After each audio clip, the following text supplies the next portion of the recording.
నేను హైదరాబాద్కి ఒక ఆయన గొప్ప ఫుట్బాల్ ప్లేయర్ వచ్చాడు. ఫుట్బాల్ ప్లేయర్ ఏం పేరు చెప్పండి? మెస్సీ. ఆయన మాట్లాడుతూ ఆయన ఏమన్నాడు తెలుసా?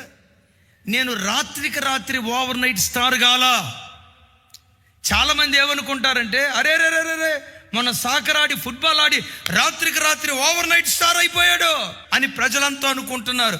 ఈ ఓవర్ నైట్ స్టార్ అయ్యటం వెనుక 17 సంవత్సరాల 114 రోజుల కష్టం ఉంది. లోకం లేవక మునుపు నేను నిద్రలో నుంచి లేచేవాడిని, ప్లే గ్రౌండ్కి వెళ్ళేవాడిని, చెమటలు గక్కేదాకా ఆడి ఆడి ఆడి ఆడి ఆడి తర్వాత కాలేజీకి వెళ్ళేవాడిని, చదువుకునేవాడిని. ఎవరు లేవక మునుపు నిద్ర లేచేవాడిని, అందరూ పండుకున్న తర్వాత నేను నిద్రలోకి వెళ్ళిపోయేవాడిని. నా దేవుడు ఎప్పుడు కష్టజీవులను ఆశీర్వదించేవాడు. అందుకని బైబిల్లో ఒక మాట చూస్తాం కదా, క్రీస్తు శరీరమందు శ్రమపడిన గనుక మీరును అట్టి మనస్సును ఆయుధముగా ధరించండి. యేసయ్య భూమి మీద ఉన్న దినాల్లో 3.5 సంవత్సరాలు పరలోకపు తండ్రి సేవ చేసిన దినాల్లో పగలంతా గ్రామాలు తిరిగేవాడు. మరి పగలంతా తిరిగినందువల్ల అలసిపోయాడు కదా, అలసిపోయిన దాన్ని బట్టి నిద్రపోయాడా? ఏం చేశాడట? రాత్రంతా ఒలీవల కొండ యొద్ద ఏకాంతముగా ప్రార్థన చేయుచుండే. పగలు పని, రాత్రి ప్రార్థన. మెస్సీ అని చెప్పే కదా, ఆయన చిన్నతనంలో వాళ్ళ నాన్నమ్మ ద్వారా యేసు ప్రభుని తెలుసుకున్నాడట. రోమన్ క్యాథలిక్ బ్యాక్గ్రౌండ్, చాలా పద్ధతిగా పెరిగాడు. ఒకే అమ్మాయిని వివాహం చేసుకున్నాడు. అద్భుతం. ఆ బిడ్డ మంచి భక్తి కలిగిన వాడు. మంచి యవ్వన వయసులో బాప్తిస్మం తీసుకున్నాడు.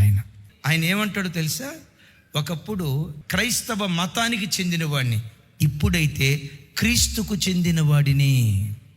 ముగింపులో అంటాడు, నన్ను ఎందుకు దేవుడు పుట్టించాడో అప్పుడు నాకు అర్థం కాల, ఇప్పుడు నాకు అర్థమైంది.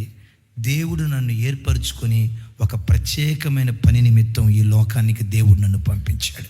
ఒక మెస్సీనేనా, ఒక మోషేనేనా? యేసు రక్తముతో కడగబడిన నిన్ను ఓ ప్రత్యేకమైన పని కొరకు దేవుడు ఏర్పరచుకున్నాడు. నేను చూసి నన్ను ఎందుకు పుట్టించాడు? నేను అనవసరంగా పుట్టాను. నువ్వు ఒక కారణ జన్ముడివి. ఈరోజు నీకు తెలియకపోయి ఉండొచ్చు, ఒకరోజు వస్తుంది, యేసయ్యా నన్ను ఎందుకు నువ్వు పుట్టించింది?